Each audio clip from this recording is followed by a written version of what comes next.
Does anybody here think that people are dehydrated because they're not consuming enough salt? I don't think that's what's going on, okay? Now think about salt for just a second. How many of you have been in the massage room? Maybe peeked in there. There's a lamp in there on the table that runs all the time, burns all the time. It has to, because if it doesn't, it sweats and makes a mess. That lamp is made of salt. That's a big hunk of salt. Okay? Salt is a rock, and it's mined like other rocks.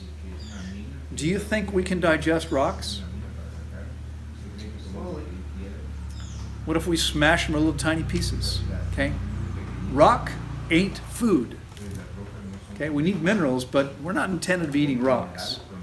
We need organic sodium in every single cell of the body.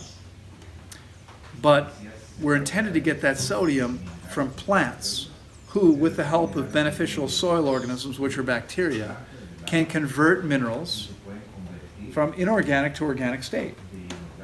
So the plant can actually take up this organic material and make organic plant tissue. And I can give you a simple example of this.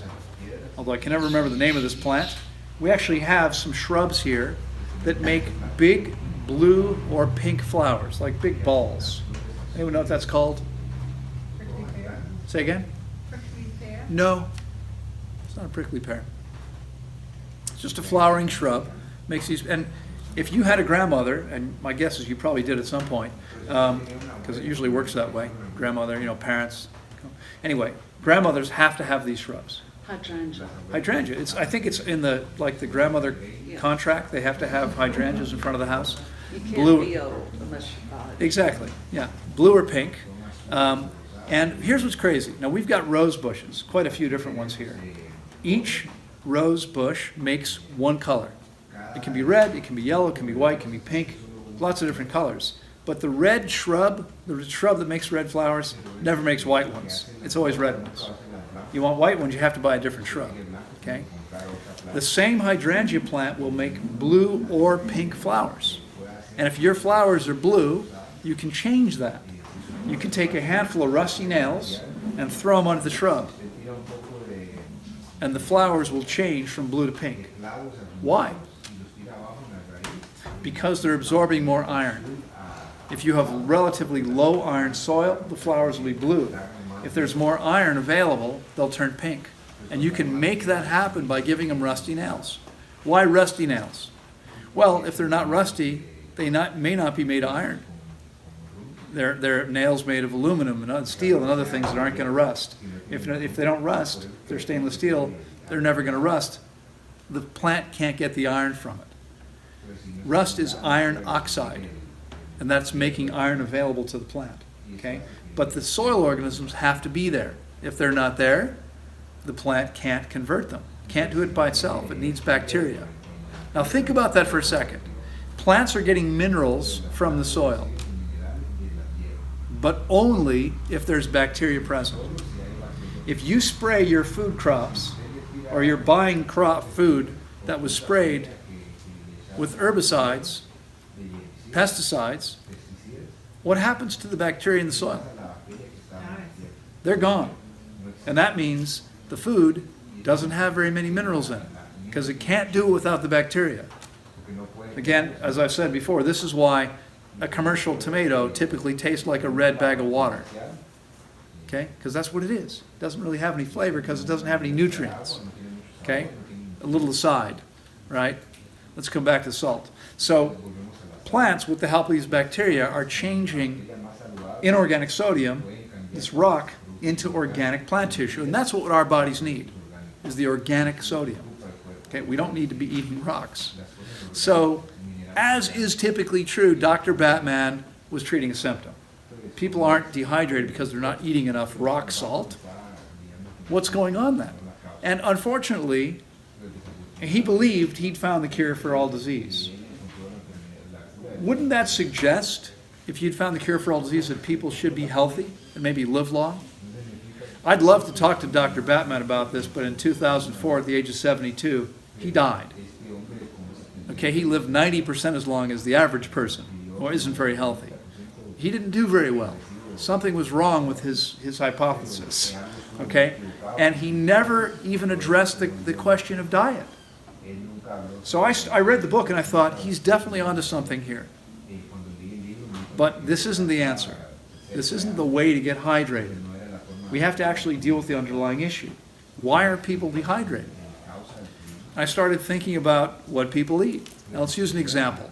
Corn chips, right? We've talked about this, some of us already, if you've been here the whole time. But corn chips, how much water do they have? Would you guess? Not much, right? I actually did some research. 1.5% water, corn chips. Now they start with corn, by the time they're processing it, it's about 13% water. But in the processing, in the act of processing it, what happens is the water is swapped out for oil. Oil. So corn chips are around 25-26% fat.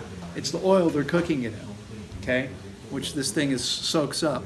There's only about 1.5% water in those corn chips. When you eat them, okay, when they leave your body again, are they as dry as when they went in? You better hope not. Okay, because if they're as dry as when they went in, it's going to be pretty uncomfortable, right? In fact, stool on average is 75% water. So they go in, the food is 1.5% water. It comes out. Let's sometimes there's drier stools that are uncomfortable, but let's say it's 70% water. Where'd the other 68.5% water come from? Came from your body. Okay, this substance is taking water from your body. Now, corn chips it's a great example because you can picture this, right? It's always humorous for people. But how about bread, cereals, pasta, dried fruits, cooked meats and vegetables? Meat, fresh meat on the animal, it's 70% water, 75% water. After you cook it, 50 to 60%. Vegetables, same thing. Okay?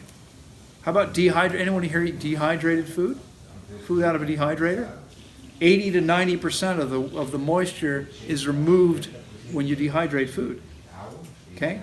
If you started with watermelon, which is 92% water, you'd have something which was 9% water, 15% water. Okay? That's pretty dry.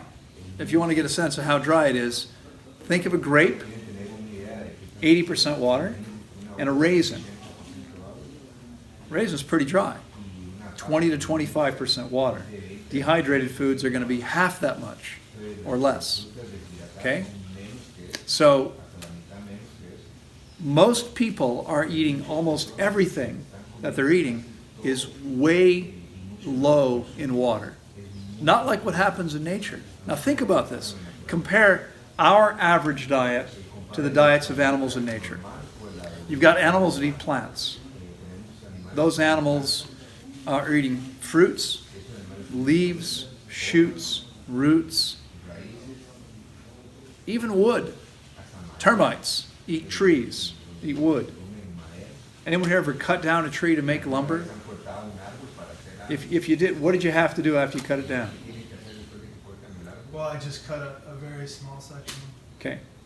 Typically, what you have to do is you have to wait for it to dry out because it's sopping wet. Because even a tree is mostly water.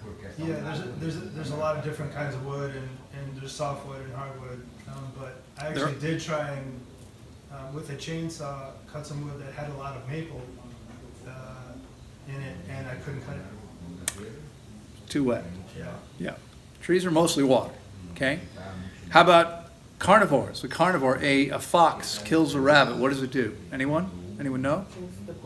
First thing, it bites through the neck, through all the veins feeding the head and arteries feeding the head, drinks all the blood. Then it tears open the abdomen, eats the water-rich internal organs. Then it eats the meat, the muscle. But it does this crazy thing, or it doesn't do this thing. It doesn't cook the water out of it and put it between two dry pieces of bread. It doesn't eat it with a side of fries or chips, salted, right? It doesn't drink soda, beer, or coffee, all of which are diuretics. The human diet, the way people eat today, they're taking water from their body with every meal. This is why people are dehydrated. Now, medicine and science thinks that adults should be around 60% water. You know why they think that? Because that's where people are. Well, that doesn't make any sense, but that's what they think. They've never seen people that are well hydrated. You know why? People that are well hydrated don't go to doctors. I haven't seen one in over 30 years, with the exception of for trauma. Okay?